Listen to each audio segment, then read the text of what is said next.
Button.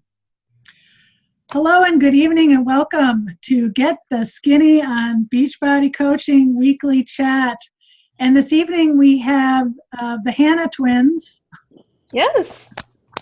Tom Berkemeyer, Lisa Kent, Shelley Kraft with her microphone off, and the ever popular Amethyst. And Mary Kate and Ashley Olsen. Yes. And tonight we're talking about multiplication, or what's otherwise known in the coaching world here at Beachbody as emerald farming. And let's chat about it. What is it? How do you go about doing it? What's it good for? Who does it benefit? Let's do it. If no one's going to jump in, I'll jump in. Go, Tom! I like to give other people a chance to talk first, so don't say I never gave you guys a chance to talk. Don't worry, we have things to say too. Okay, cool. Okay, so emerald farming just means that you're regularly turning up emeralds. Regularly. That was redundant. But so is turning up emeralds regularly. That's redundant. So you want to be redundantly turning up emeralds. And what is an emerald? Sponsor 2 people. They're active. You're active. Shakeology Home Direct is the easiest way to be active. And that's an emerald. So if you can create an emerald or 2 a month or more, 2 or 3 emeralds a month, 1, 2, 3 emeralds a month, I'd consider that to be a regular thing. Therefore, you're an emerald farmer. And so what that's going to do, how it's going to benefit you and everybody else around you, is all of the rank advancements are based on emeralds. So when you enroll somebody, and you enroll one other person, that's like the first thing. Now you're emerald. Phase 2 the step 2 for this discussion is you want to help them become emerald. So that's the duplication process. So first you're doing it. Secondly, you're helping them do what you do. Now it's duplicating. And then they're going to help their people do what they did, what you did. And those people are going to help their people do what they did, what they did, what they did. And that's how it drives deep and produces volume. And everyone gets paid handsomely together. Everyone that's, involved in the process of learning how to become an emerald farmer.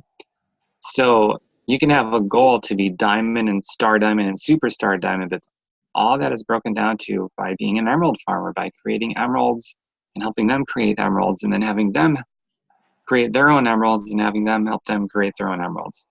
That's all the rank advancements. It creates the volume. It creates the success club successes. It's your residual income, your passive income. It's all of it. And everyone succeeding together versus, lonely at the top, one man standing at the top. This is the opposite of that. You're bringing other people with you, quite literally bringing other people with you. And because this is the opposite of anything that resembles a pyramid, you could bring somebody in who just blows it up more than you and out-earns you, outranks you in every way possible. So that's pretty cool. And if you're in love with learning, because that's the big thing with people, and this is what I always go back to, no matter what I'm talking about, it's like, hey, no worries. If you love learning something new, we'll figure it out. So that's all it boils down to, is just be in love with learning. And then it's like, well, I don't know how to do it. What a perfect reason to learn, because I don't know how. So that's how everyone should look at it. No matter where they're at, that's how you should look at everything. Mm-hmm. All right. So when you're building an emerald farm, because when we come into this business, one of the pieces of advice that we're given to get to emerald the quickest, and we kind of touched about this in other shows, is that, number one, you should sign, your significant other, your husband, your, whatever, right underneath you, or look for angel investors, people that are willing to try the product and help you get your business started. So when you're emerald farming, is it more important that you get to emerald, or is it more important that underneath you have people that are also creating volume? Both. Okay. Both. The Emerald, it takes care of the volume because everyone has to be active, right? Okay. And so the best many ways to be active, technically active is 50 personal volume points or more every month. So Shakeology auto ship takes care of that. So the volume is taking care of that. And then you're going to have some people that are going to go back and buy even more stuff. So that's more volume. But even at the bare minimum, let's say everyone does in your organization is get on Shakeology Home Direct every month. Well, that's still a volume. And volume is how we get paid. As you know, we don't get paid for signing people up. We get paid based on volume, which is the moving of products. Okay. All right. So both works. Okay. Yes. And the both works and it creates now. How deep does your emerald farm need to go, in your opinion, or in anyone's opinion? It's unlimited. Well, because right. the compensation plan doesn't cap off at any level. Right. Like there's some companies that actually it's like it only goes 7 levels deep, which means you constantly have to keep adding people or whatever. But this one, there is no bottom to it. You can be 1,000 million trillion levels deep, and you can still earn from it. Okay. So as a team, so let's say you're coming together as a team to build an emerald farm. Is it a good strategy? Because Hannah and I have talked about this. Is it a good strategy that once I'm an emerald, if I sign someone, I sign them up under somebody else, so they become emerald.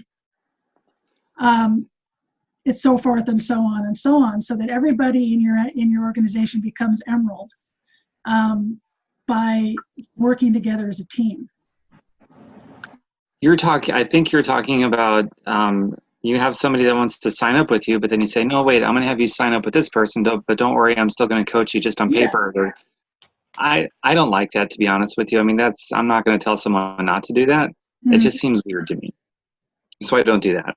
And also, I think if somebody just has people given to them and they don't learn how to build it, they could get really lazy, see that as a crutch, and just not do anything at all. So yeah, when I think about it, I think I kind of discourage that. I don't think that's a good idea. Okay. Shelley? Yes, my question is when it comes to, because I haven't done this yet, but I've thought about it.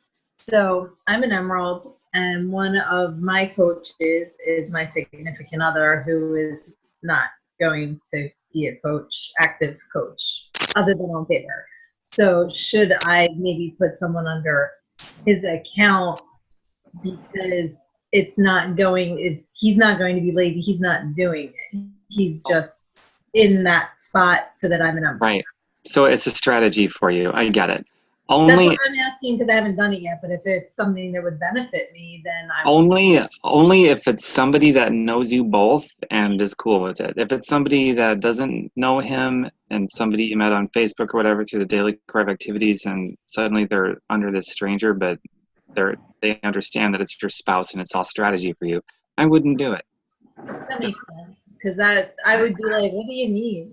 So that's what I was asking. Yeah, I just think it's a little weird, but in your case it's strategy, so if they know you and him and it's just no big deal, it doesn't matter, cool. But as for like a typical new coach that you'd be adding that does have ambitions to build it on some degree, I would not do it because I think it would incentivize laziness when most people are already lazy without the incentive to be lazy. So they need the incentive to learn and grow and just take on the learning curve and doing the vital daily behaviors and learning how to do those really well. And it's also more rewarding, I think maybe it's moral cowardice to get a rank advancement that you really didn't earn. You didn't do anything for it. So right, that's what I was saying. That could be damaging psychologically. Right. What's that, Shell? What's that? Oh, I thought you were going to say something. No, I was just saying that's why I was asking specifically about someone that is not involved, that would ever build their own business, but that is your significant other that you signed up. That's why I was asking that. Yeah, sure. Well, coaches do that. Yeah. Yeah. Yeah, I when I went Emerald, it's because I signed up my mom and my brother. Mm-hmm. And I learned how to, enroll people. I mean, I've enrolled somewhere between 400 and 500 coaches, personally sponsored, since then. So obviously I took on the learning curve of learning how to do it. But that was I just want to make Emerald. And I don't know if that was the right thing or not. I think it was because I got the product, at a discount, but I could have gotten it as a discount through my own account. I could have just got more bags of Shakeology than I already do. It's not like our discount is limited, But that was how I initially went there. And I guess it all worked out pretty good. But most importantly, I was obsessed with learning how to do this the right way. And here's another thing about going Emerald. So it's like, I will never ever stake my success on the decisions of any particular individual. So I never need somebody in particular to be successful. Right. So, but what I will stake my success on is my going out there and inviting people, as many as it takes, to get those 2 people to be Emerald. That's what I have control over. And along the way, you're going to enroll people that quit for whatever reason. It's just part of the deal. But I can stake my success on a process of inviting people, as many as it takes, and enrolling people, as many as it takes, till I get 2 people and I'm Emerald. And then I just keep going. It's like, okay, and I'm going to get my next 2 people, and my next 2 people, and my next 2 people. And that's where I stake my success. So because a lot of people that quit, it's because they enrolled somebody, and that somebody ended up quitting, and they're like, oh, this isn't any good. And that person staked their entire success on the decision of some other person. And how that is extremely self-sabotaging. So you want to stake your success on you inviting as many as it takes to get your 2 people, because you're going to go through who knows how many invitations to get your 2. And then once you have your 2, who knows who's going to quit. So you have to keep enrolling people in addition to the invitations until you get your 2 that turn into some key team players that are going to do it too. And then you keep going. It's like, okay, and I'm going to get my next 2, then my next 2, then my next 2. And you just keep repeating that over and over again. And then when you get willing key business partners in your organization, the ones that are showing up every day, that's where you want to put your energy, to show them what you did to get your 2. And then they're going to do it with, their own personality and their own quirks that they have about themselves. And then that's how it duplicates, and it drives deep that way. But it is so important that every coach, and just in life outside of this business or in this business, you really have to stake your success on what you have control over, instead of staking your success over what you don't have control over, like somebody getting in, talking a big game, and then quitting. Right.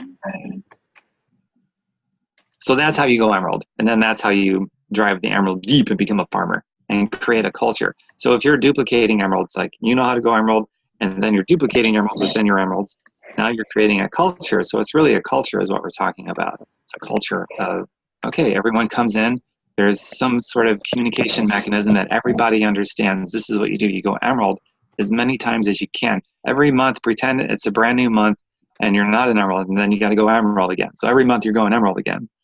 Mm-hmm. Yeah, that's an interesting way to put it, because most of the videos and the trainings that I watched about emerald factories or farmings, mm-hmm. Before we had this call tonight, they don't talk about that. They don't talk about it in those terms. There was a time, I mean, this isn't something that I thought of. I want to say going back 7, 8, 9 years ago, I remember there was some people that was talking about it that way, and it stuck with me. I always thought it was really interesting. But a culture of creating emerald farmers, that was a term they used, emerald farming. I thought it was pretty neat.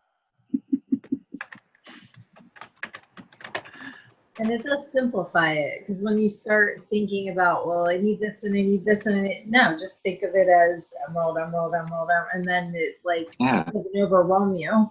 Create a culture that everybody understands. Okay, I'm going to stake my success on my inviting as many as it takes to enroll as many as it takes to go emerald, and then help them go emerald and help them go emerald. And that's just the deal. And every month, pretend you're starting over. And when you get really good, every week, pretend like go emerald every week. Can you imagine if you're going emerald every week? Wow. That's awesome. And the other thing is, when you're starting out and you're figuring it out, you might be emerald and then you might drop, and then just get right back in there. Because for me, I did kind of stake it on other people, and then when they dropped out and my rank dropped, I was devastated. But I got it back. And you can't let it be like, oh, well, then I can't do it anymore because I lost it. No, you just pick right back up and invite, and find the right people. And like Tom said, stake it on yourself, not on those people. Right. Mm-hmm. So, Remember where the control is. You stake it on yourself. You control if you're going to invite as many as it takes to get your next two. And you are in control if you're going to keep enrolling people as many as it takes till you got some key team players, some big business players with you.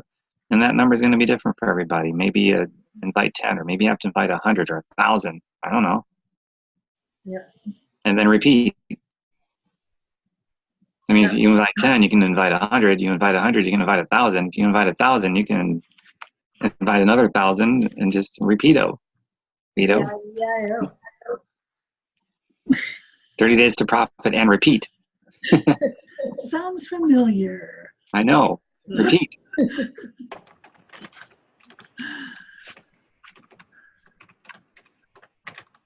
So yeah, emerald farming is pretty freaking cool. It takes care of everything by default. There's nothing it doesn't take care of.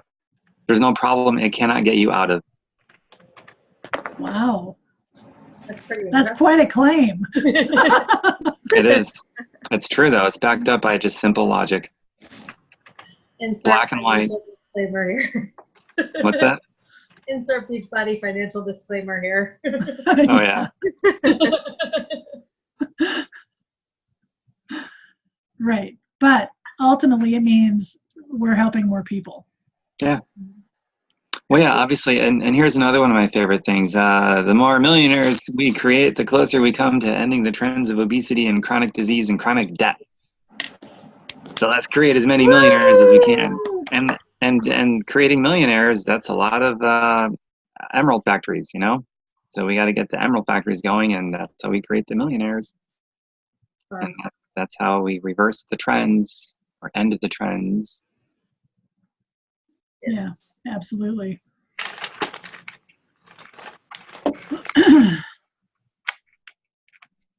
Cool.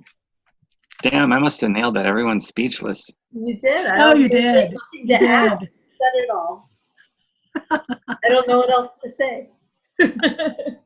You can just, you can say, I don't know where I was going with that. You can say, You're like the wizard. You're in the Emerald City. hey, that's a good one. Let's build an Emerald City. It Yeah. could be like a group page or a team name or something. Emerald City. Emerald City. Yeah. We could be Oz, but not like the prison. Like, Right. Emerald City is where diamonds live. there you Diamonds go. live in Emerald City. It's true. Sorry. Though. The bigger the Emerald City, the more the starry diamonds, or something like that. Nice. All right. So since we've got this whole farming thing factory, I've got it in my head because I watched that stupid video. So we've got this whole farming thing nailed. All right. Are there any? Let's talk about. Are there any particular forms of invites anybody's using right now that they're getting traction with, or any kinds of posts that you're doing on social media that are getting a lot of interaction? For me, Let me open up another window and see what I've been doing. What, Shelley? I was saying for me, the people that I've been talking to most recently are people that I've been getting referred to me through friends. So, Wow. or existing customers. So never underestimate the relationships that you're building with people, even if they themselves aren't ready to step up and do it. They may know somebody who is, that they can point your way, and then, you know, you can help that person. So, you know, just because somebody tells you that they're not ready, still, you know, don't be like, okay, bye, and not talk to them anymore. Keep that friendship going, because then they know you're legitimate. They see what you're doing every day. So when their friends are like, man, I feel like doing this, they can go, I know who you need to talk to. Mm-hmm. So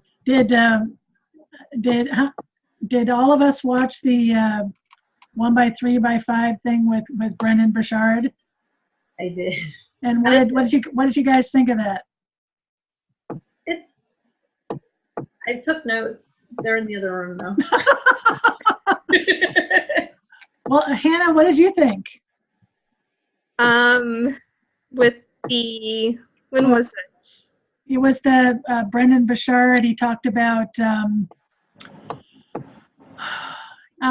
building relationships and, Oh, high performance Well, habits and yeah, it's totally true because I've had, gosh, like 3 or 4 people just reach out to me, and today's Tuesday?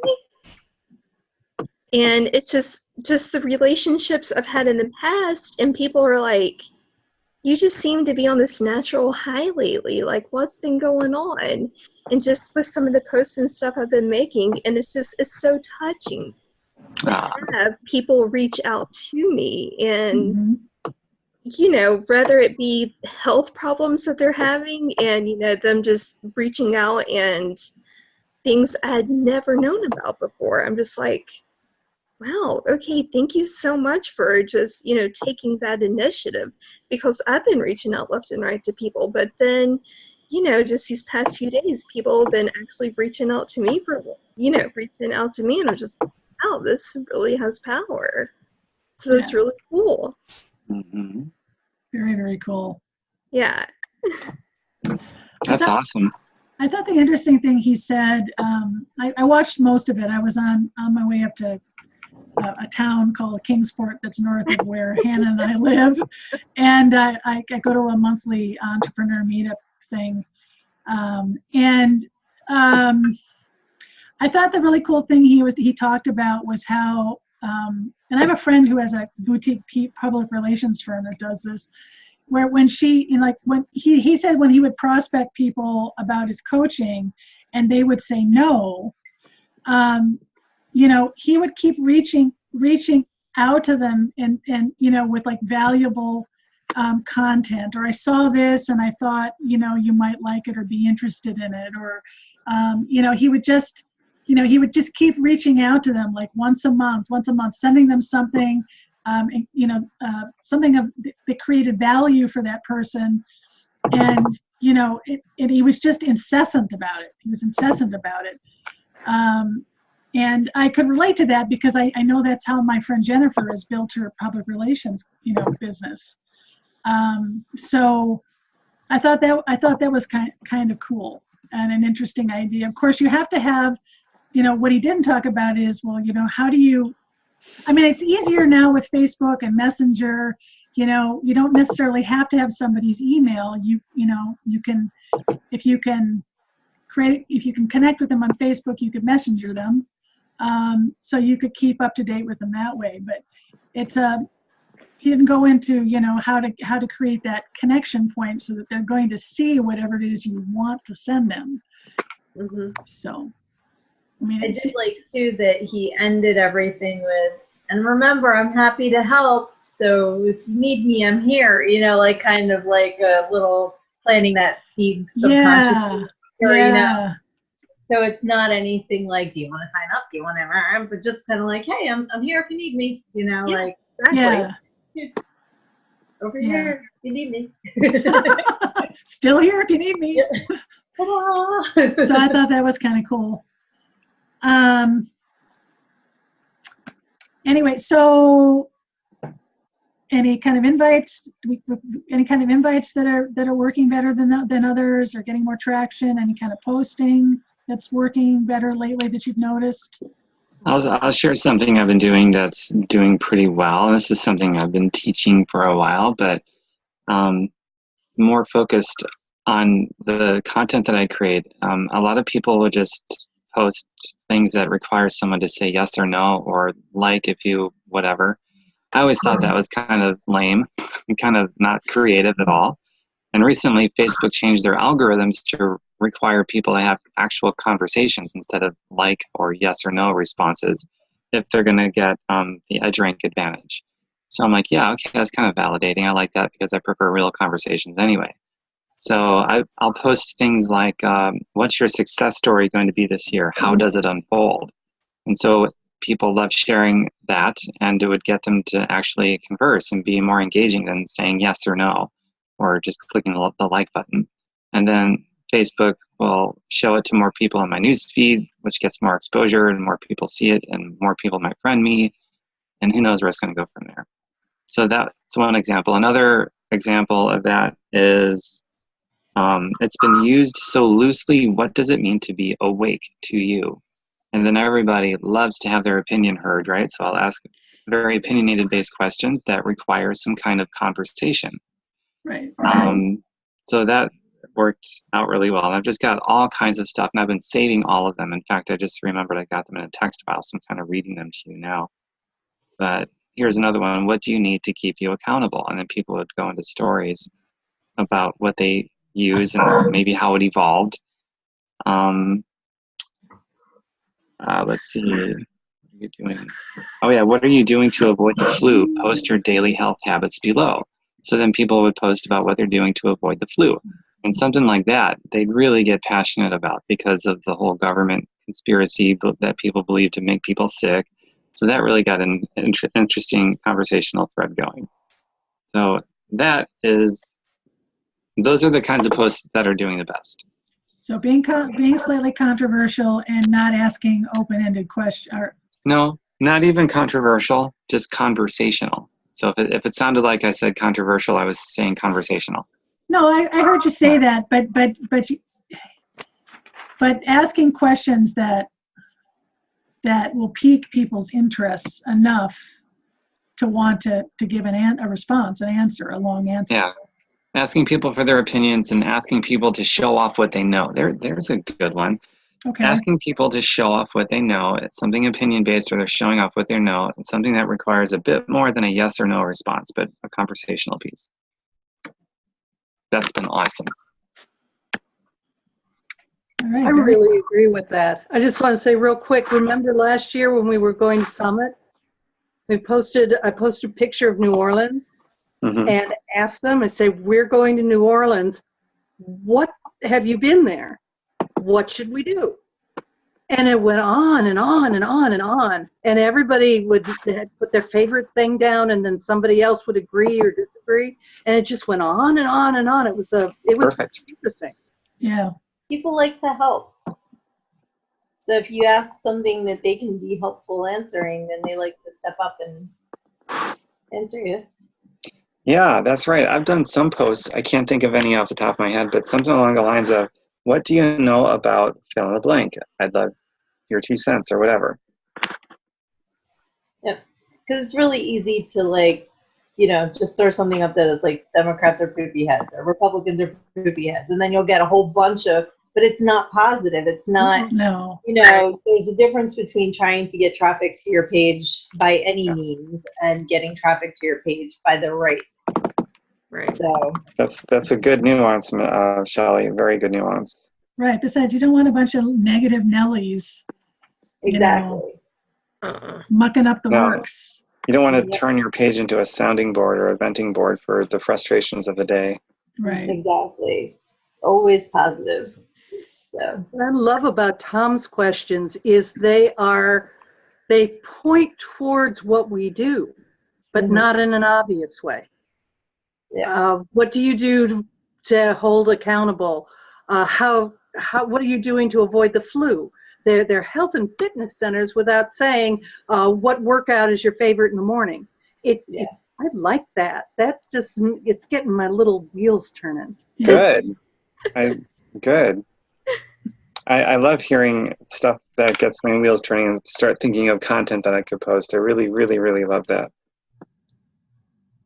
So hopefully this chit chat is doing that for everyone in this call. You're thinking of things like, oh, I could put something on Facebook that would be really fun and engaging and conversational. And another thing that people like to do that I've done is when I went dress shopping, in the dressing room, I took a picture in 2 different dresses and just asked for people's opinions which one I should get. And that was like 3,000 people. Like, it's crazy, but then because they're there for that, then they get to see the next post that I put. Right. So sometimes it doesn't have to be health and fitness related to get the traffic there to see your next post that could be health and fitness related. You know what I mean? I love your funnies. The little funny things that you post in the evening. I love them. And I'll wait for them and I'll look for them. Well, I have my good morning every morning. I post a funny to start your day off with a smile. Shelley, Yeah, I love that. you touched on something really, really, really cool that I want to expand on just for a moment. So you're basically describing how you condition people to look at your page so that when you do post something like an offer to contact you about getting healthy or whatever, they're more likely to see it because you've conditioned them with other things that have nothing to do with health and fitness. You're just talking about your 5 or 6 things that turn you on, or your hobbies or whatever. Like you got, I pimp out my dog. yeah, like you're talking about animals, and you're talking about travel, and you're talking about how much, you know, you love Tom Birkenmeyer. Those are your top 3 topics. And so, Yes.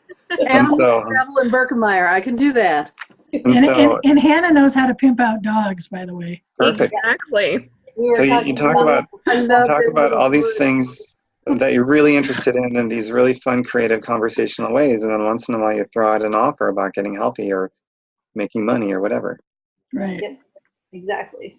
Now they're conditioned to see it. All right, we've got just a little less than 2 minutes. Any closing thoughts? Any weird farewells? Anybody want to pimp out? Anybody want to pimp out their dog before the end of the show? Here's Oh, I next. have any costumes in here to do it with. We should be I we can should be see pimping Nicole. out we should be pimping out our new emerald. We Yes, should be pimping it's out the our latest new emerald. Pimping out our new emerald.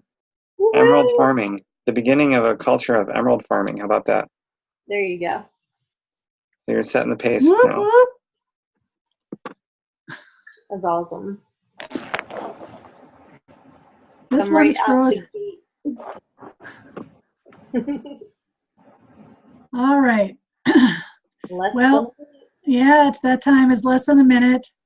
Anyway, for anyone who's watching this, thank you so much for tuning in to Get the Skinny on Beachbody Weekly Coaching. We'll be back next week on Tuesday at 9:15 p.m. Eastern Standard Time for another scintillating show. We'll be talking about another topic related to health coaching, Beachbody, and all of the above. So thanks so much, and we'll see you all again real soon. Sounds good to me. Yay! Bye. Bye.